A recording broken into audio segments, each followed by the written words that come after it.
It is the GTN Show. Welcome our special guest this week, Ollie Bridgewood. Thanks, great to be here. Thank you for joining us, Ollie. We have got some fast racing to talk about. We have a half marathon new world record, plus the first WTCS race of the season with plenty of excitement, especially in that mixed relay.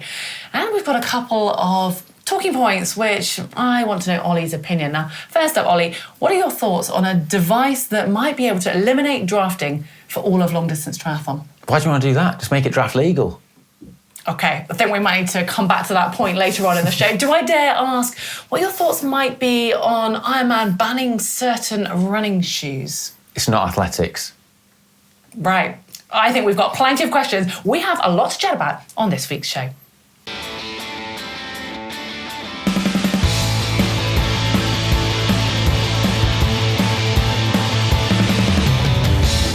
Well, Ollie is one busy guy, so I'm going to be having him back in when we get to those couple of talking points. But in the meantime, there's a few bits of news and content that I have spotted online over the weekend that I want to share. And this first one comes from a former professional triathlete, Beth McKensie, who is most certainly doing rather well in the ultra trail world at the moment and enjoying it. But it was a certain reel that she posted that caught my eye, and I think it's very much a glimpse of a triathlete who's always been very good at transitions, taking that over to the pit stops in ultra trail running. Now, she just put this up here saying it was a 58-second pit stop at 58 kilometres of the Tarawera Ultra Trail 102-kilometre race. And she just puts, wait for the chip toss at the end. So if you do watch the full video, it is impressive. The team dynamics, it is literally like a Formula One pit stop. And there I am thinking, when you do 100K, you can kind of sit down, have a snack, change your shoes, but not if you're at the pointy end. She did finish third in that race amongst some very fast runners. And I'm sure that pit stop was part of that. So yeah, congratulations, A, for running that fast, but B, for getting your team in line. Impressive work. On to more fast, well, even faster running. There's been a new half marathon world record, an absolutely smashed world record. So Jacob Giplomo has set a time of 56 minutes, 42 seconds. I still have to kind of glance at that because I struggle to believe that that is true. But that was at the Barcelona Marathon on the weekend. Apparently, it was perfect conditions, 13 degrees air temperature and very little wind. Now, he smashed the world record by 48 seconds in a half marathon. Now, at the top end of running, that is a huge amount. So he's only 24 years of age. He's already been world cross-country champion twice. And the most exciting part is he's going to be stepping up to a full marathon distance at the London Marathon for the first time. And this is how fast he's running a half. I'm just going to give you a quick glimpse of his times throughout it. So he went through the 5K in 13 minutes, 34 seconds. And then the 10K point, 26:46 at 10K. And he didn't let up because, yeah, he got that world record. His average pace was 2 minutes 41 per kilometre. Now, if any of you are going out for a run later, I challenge you to just try and run 100 metres at that pace. I know in a little video a few years ago, we tried doing it for a record that had been broken, and I think that was something at 250, and I couldn't manage that for any distance. So imagine running that fast for a half marathon. That is very exciting, and I'm seriously excited to see him in his marathon debut soon. Another bit of news, which I guess we have been keeping an eye on, it was Challenge Wanaka down in New Zealand over the weekend. And other than being spoiled with absolutely stunning pictures, I got a lot of envy. I had friends racing and just seeing the general triathlon world down, enjoying that beautiful scenery. It was also the debut for Race Ranger to be actually on the age group athletes bike. So if you look closely, you will see some of those. But we're going to be talking more about that with Ollie. And also going to be hearing from one of my friends who competed, just his thoughts on how the Race Ranger was as an age group athlete. But whilst we're talking about Challenge Wanaka, there wasn't a pro field per se. There was just an invitational on the men's side, and it was actually won by Mike Phillips, obviously, who is a professional athlete, and he did a dominant performance. But yeah, he just put a post here saying, great racing down south at Challenge Wanaka. Our team always delivers an incredible event and one of the most stunning race locations. This was one of my first events as a rookie pro. So always special to be coming back to Wanaka to race and support it. And I have to admit, that is one on my bucket list because it really did look stunning. I mean, that weather and that scenery. Can't beat it, can you? Our final piece in the React section is a little clip from Kristian Blummenfelt. Now, he's just released a new YouTube video, and as always, he's quite open, a little bit cheeky in his videos, and he's been down in Nice training with Gustav Iden, and they've also had Kasper Stornes join them.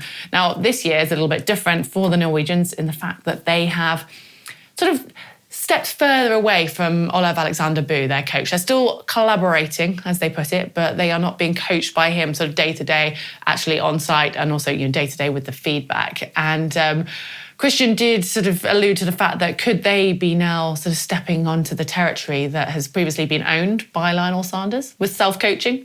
But Gustav was very quick to react and say, no, they are not. They are a team making team decisions about their training. Now, I am really curious as to how that works, because obviously triathlon is an individual sport.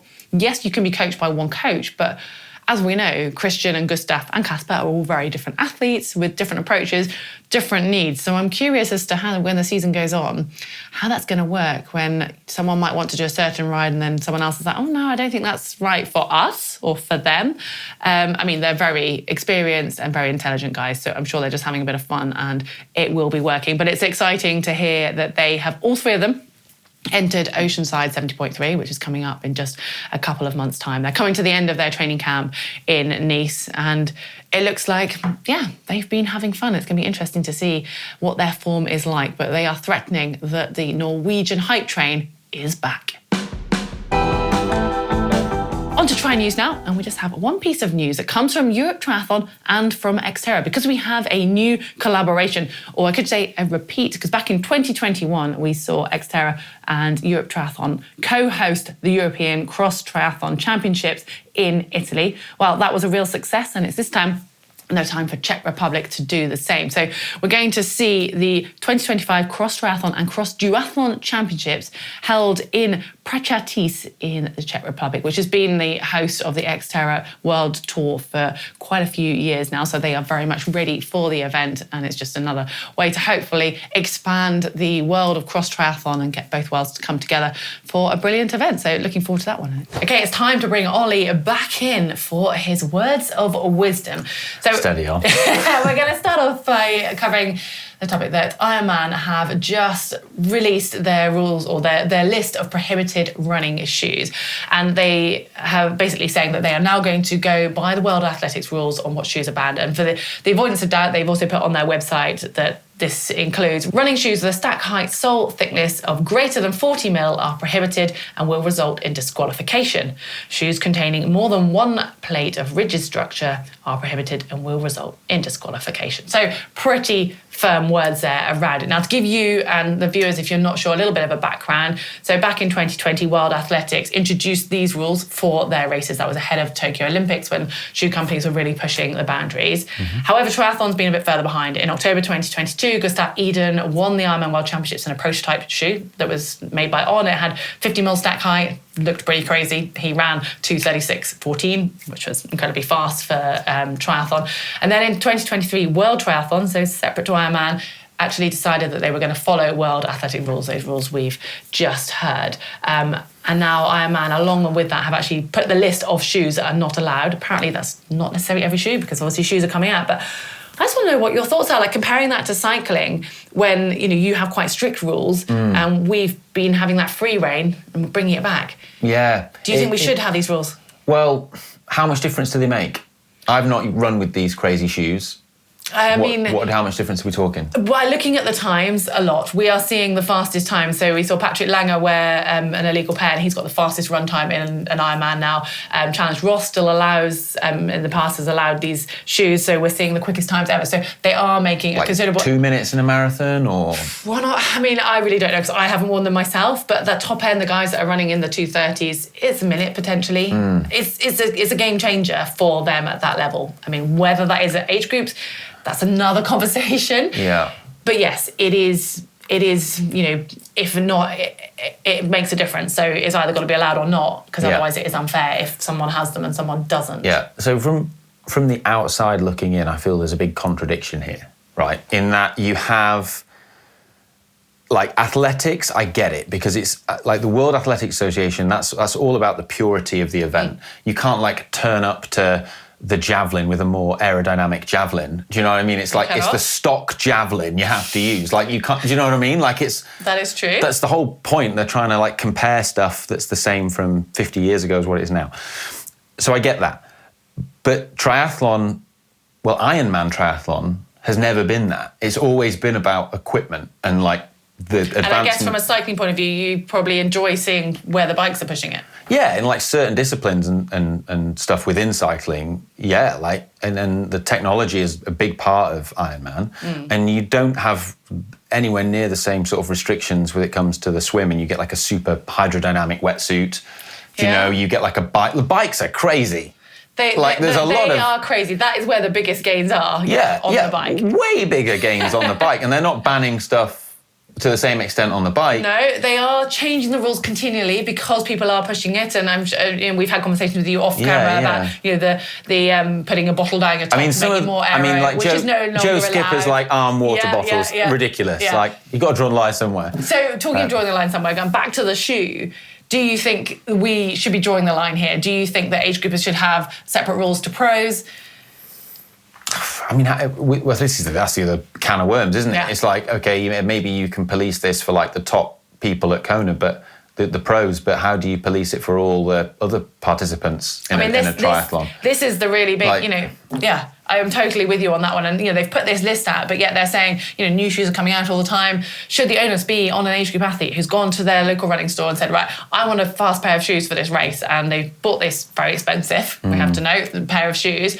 But how do you know that they are legal or not legal? I mean, you're not going to be able to measure the stack height exactly yourself to know, or look inside for the carbon plates. So I do think it's an interesting one, and it could cause a bit of friction amongst some of the top end age groupers. I think those who are just going out for doing their first Ironman or whatever, I mean, probably shouldn't be spending that much money on trainers in the first place. I think like 10 millimeters of stack height, it can't make that much difference. Like, I think in this instance, I'd be like, for Ironman, I'd be like, yeah, go for it. Use that stuff. Use 2 carbon plates. I think the problem is you do have to draw the line somewhere. But I was going to say, where is this? Pogo shoes. It's going to get crazy. When they have pogo shoes, or like someone's attaching shoes that are like Oscar Pistorius's blades onto the bottom of their shoes, and they're like bounding along like a gazelle. Yeah, then yes, we will draw the line there. But like, I mean, I personally think 10 mil of like. No. But then I think the onus is back on the running shoe companies. Like, why are they making these shoes? You know, World Athletics, who are the leaders in, or the controllers in a sense, of running. I'll tell you why, because World Athletics have no jurisdiction at parkrun. They don't. That's why. But then why are people spending, you know, I get your point on like pushing technology, and that's really cool, but we saw the rule come in, you know, a good few years ago that 40 mil stack height is what's allowed at, you know, the Olympics and all of this. So why have companies carried on making it? It's like saying, well, these bikes are not allowed in certain races, but companies are making these bikes that what you can go and ride via the local club. Because I want to be 10 seconds quicker at parkrun, and my ego will make me go and buy a shoe that has a slightly deeper stack height. That's why. Well, if you've got the bank balance to support it, then I guess who are we to say what you can and can't do? Yeah. I think it's going to be really interesting to see if there are a few people at that pointy end of age group racing who are willing to spend, you know, there's a huge amount, you know, several $100s on these shoes. Will people spot it? What do you think about the drafting regulations? Right, well, you've brought us on nicely. We have obviously talked quite a bit about Race Ranger on the show in the past. I've filled Ollie in a little bit earlier, but for those of you who aren't aware, Race Ranger is a device that sits on the front forks and on the seat tube of your bike, and it allows you and other competitors to see the distance in between you and those in front. So obviously, long distance racing, you're not allowed to draft. And if it's an orange light, that means that you're 5 meters outside of the draft zone. A blue light is solid blue light, means you're 2 meters. And when it goes to red and flashing, you're inside that zone. You've then got to overtake. Now, we've seen this used really successfully in the pro field last year for the Ironman Pro Series and the T100 Series and for the Paralympics. Now, this weekend just gone is the very first time we have seen it used in age group racing, and it has really split opinion going into it, and it's been interesting to see sort of the opinions coming out. But before we go into that, I want to know what your thoughts are, Ollie. I know this is a controversial opinion, and I've spoken to Mark about this, and I honestly just think triathlon should have more drafting competitions without tri-bars, with just drop bar bikes. Makes it more accessible. It's less of the arms race. People are just using drop bar bikes. And the main reason I feel why triathlon became non-drafting was because people were using tri-bars, and it's deemed unsafe to be in bunch racing on tri-bars. So I feel that I just get rid of tri-bars. Do you want to get into a triathlon race and be in a really tight group with other triathletes? No. But maybe if triathletes were forced to ride in closer proximity to other riders, they would become better bike handlers. I mean, I'm not making any friends right now in the comments, but I'm just. And you are going, you're going off on an interesting angle there. Yeah, but that's assuming that's not going to happen. I don't think we're anywhere near that at the moment, Ollie. But so barring that sort of proposal, I mean, what are your thoughts? I mean, for the pros, it's 100% going ahead, and it's been really well received, and it's almost helping some athletes think that they're riding now a little bit closer, because gauging that distance is quite difficult when you're riding at 40 kilometers an hour, and it kind of look like, oh, I'm really close, but actually you're not. But for age groupers, is it important? Does it matter? I mean, we don't want drafting. Whatever you say, we don't. It's against the rules. Yeah. So no, and I think there are definitely instances. I've got friends who are age group triathletes, and I know of speaking to them the amount of sort of anecdotal stories I've heard of, like, there was this person who beat me on the bike leg, but that's because they were drafting. And if this can stop that and make it fairer for what are the rules of the competition. Great.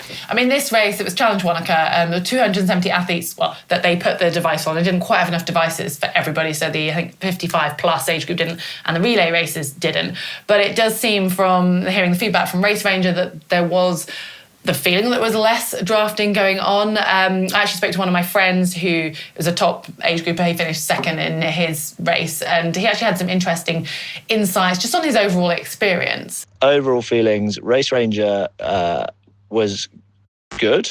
I would say it was a lot smoother, I thought, actually getting it on. Like, we just queued up where we'd normally queue up to get into transition. We just had to go to the Race Ranger tent first, and there was no queue. They had loads of people there. They just chuck your bike up on a stand, clip it on, gave us a little sticker explaining the lights, which we'd stick on our top tube or somewhere up front. And then we'd be back in the queue for transitions. That was super smooth.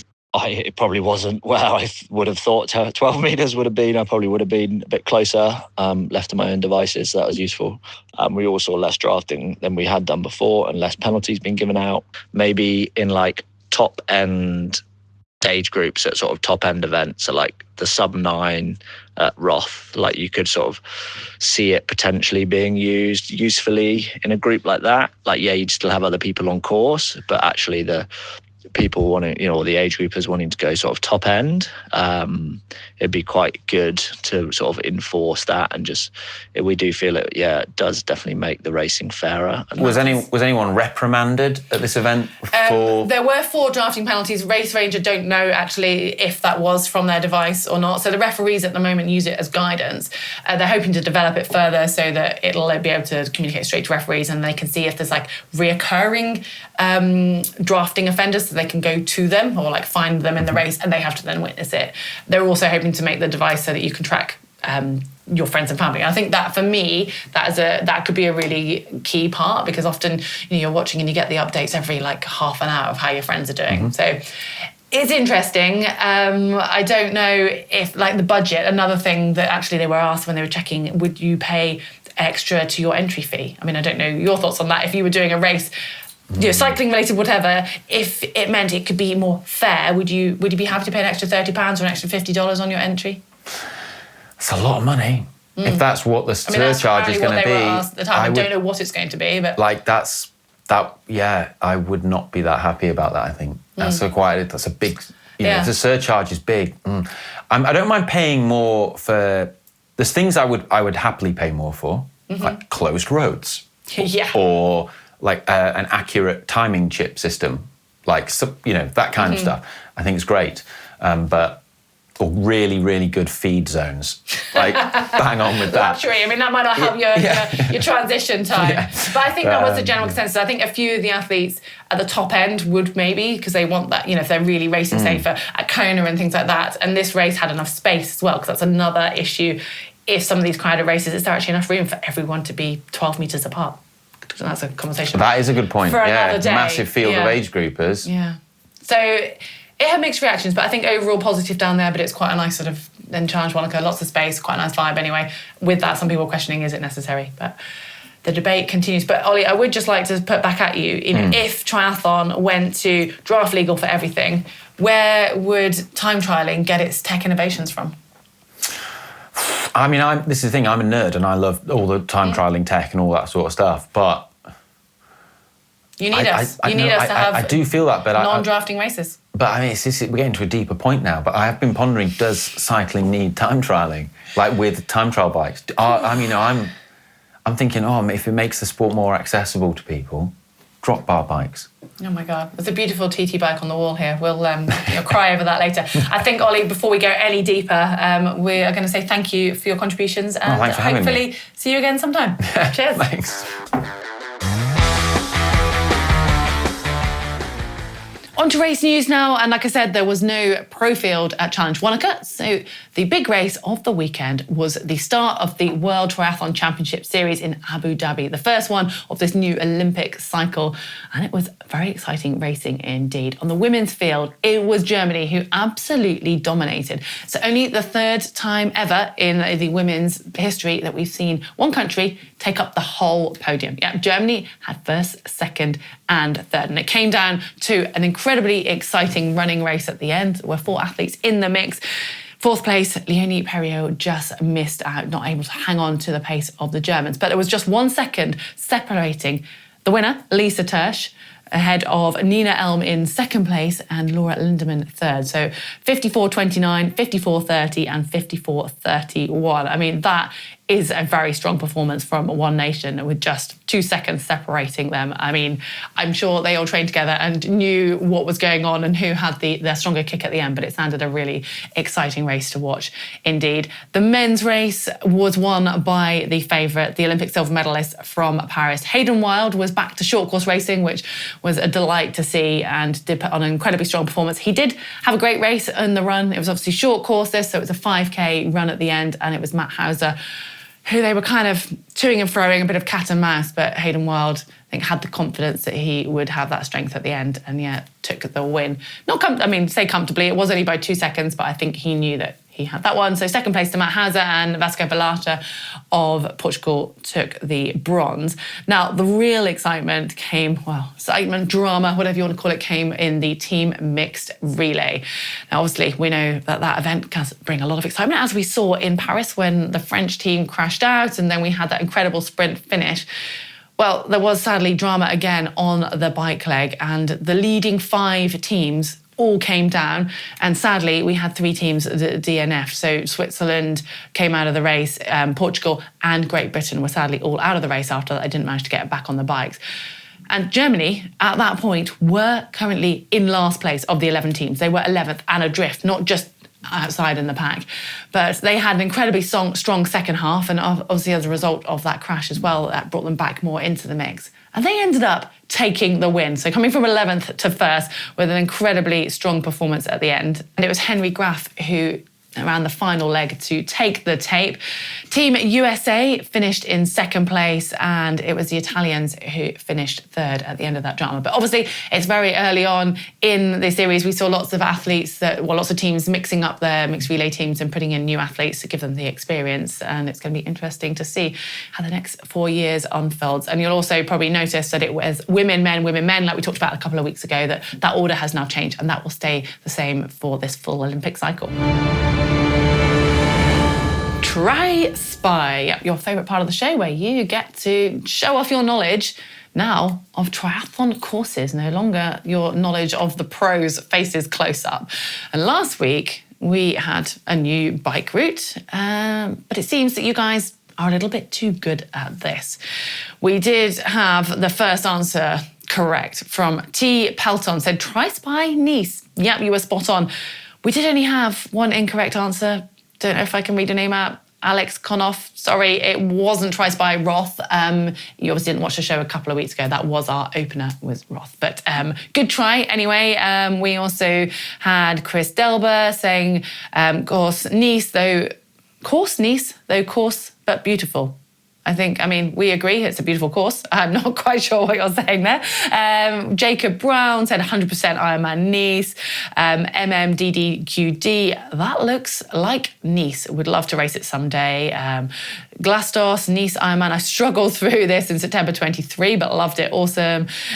We haven't, just quite a few of you. That was in the order of those who got in your answers. But then we have this one here from Zelch Kokota, who says, Ironman Nice World Champs course. Guys, you need to step it up a notch. Well, you have asked for a more challenging course, and we are delivering. Good luck. Say what? I never like doing that bit on my own, but hopefully the guys will be back next week. But talking of which, it is the video that James and Mark filmed running across Lanzarote that got a lot of comments last week. But one that made me chuckle slightly. The first one, 1417 Ironman, says, hey Mark, don't quit your day job and become a singer.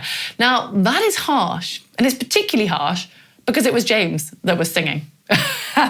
So maybe Mark, could have a career in singing. We'll see if we can hear that one in the next video. But yeah, it was James who was enjoying just finding a little high point as they were running the length of Lanzarote. But there's also quite a lot of comments maybe suggesting that the guys need to go back and go a little bit faster. There's one here from Wordmonger, says, Mark, you have to try for the FKT. You looked fresh at the finish.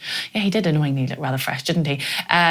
We've got Claire L3730 says, brilliant effort. Yes, Mark, you should go for the FKT with James supporting. I mean, I'm not sure if James would like to support or if he'd enjoy just not having to run it again. Zamabun says, absolutely awesome, lads. Kudos to you both. And thank you for sharing the scenery, the ups and downs, and for keeping it real. And yes, please attempt that FKT. James, you can do it. Mark, we'll need you out there. Well, maybe I could go along and be support crew on the bike if we went back. But thanks for all your comments on that videos and your comments on all of our videos. We do always read them and we do our best to reply when we can as well. So please keep them coming, and if you enjoy any videos, and this one in particular, do give it a like. And remember, you can subscribe. We've reached that 1 million subscriber point, but we want to keep on pushing. So keep supporting the work we do, and we'll hopefully keep delivering. If you want something to watch now and you haven't seen that Lanzarote video, I would suggest giving it a watch. And if you want to keep your eyes peeled, we have a video coming up from something a little bit different that we tried on the weekend. Mark, James, and myself went adventure racing, and it's fair to say it was muddy, it was wet, but it was fun.